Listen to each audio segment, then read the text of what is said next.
पीरियां जी सार जहिड़ो खैरपुर ज़िले जो प्यारो शहर पिरियालो बि सकाफ़ती रंगनि में रंगजी वियो। सिंधी ॿोली जे सुहिणनि ऐं सजीलनि तख़लीक़कारनि Sindh TV network Sukkur bureau ऐं सिंधी अदबी संघर्ष शाख पिरियालो जे सहकार सां थियल शाइराणी महफ़िल में सिंध धरती ॿोली ऐं उनजी शाहूकार सकाफ़त खे सोचुनि जी भेटा ॾिनी। वॾा मेला त झरझंग में मचाए सिंध टीवी थी, सकाफ़त जे ॾिहाड़े खे मल्हाए सिंध टीवी थी।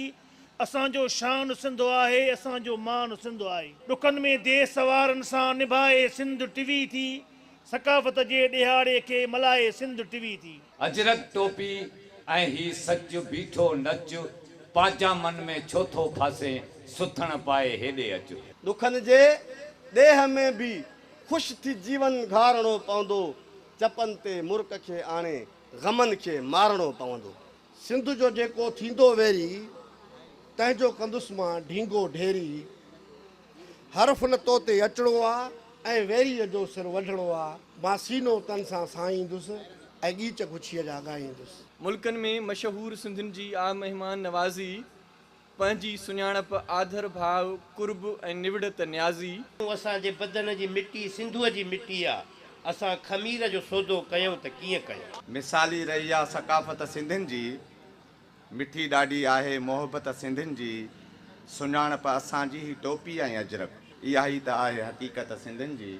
भली खणी हू वेझा न आहिनि, पोइ बि दिलनि में वेझा न आहिनि। असुल में शहर ते शाइर जवानी पोइ ईंदी आहे, सिटुनि में रत पवंदो आहे, रवानी पोइ ईंदी आहे। तुंहिंजी चुनरीअ खे ॾिसी सोचुमि हैरत मां, इंडलठ अॼु उभता धरतीअ ते कीअं लथी। तुंहिंजे चहिरे खे ॾिसी सोचुमि हैरत मां, कीअं अॼु चंद्रमा धरतीअ ते आयो लही। तक़रीब में ॻाल्हाईंदे सिंध टीवी नेटवर्क सखर जे ब्यूरो चीफ शौकत नुनारी चयो त शाइर सकाफ़त जो अहम हिसो आहिनि, जेके पंहिंजे सोचुनि वसीले सुस्ती न मेहनत, ॻाल्हियूं न अमल जे पैगाम खे आम कनि था। मुशाइरे बाद नौजवान रागी वकार सरमद उस्ताद इनायत बुड़ो जे साथ सां सुहिणी शाइरी सुरनि ऐं साज़नि जे संगम सां पेश करे सुर जी सदा ते सिर ॾींदड़ सिंधियुनि खे झुमाए छॾियो। गुलाबनि जी ख़ुशबूअ जहिड़े शहर पिरियालो में शाहब जे मिराजनि में शुरू थियल ही मुशाइरो सुरनि ऐं साज़नि सां पुॼाणीअ ते पहुतो।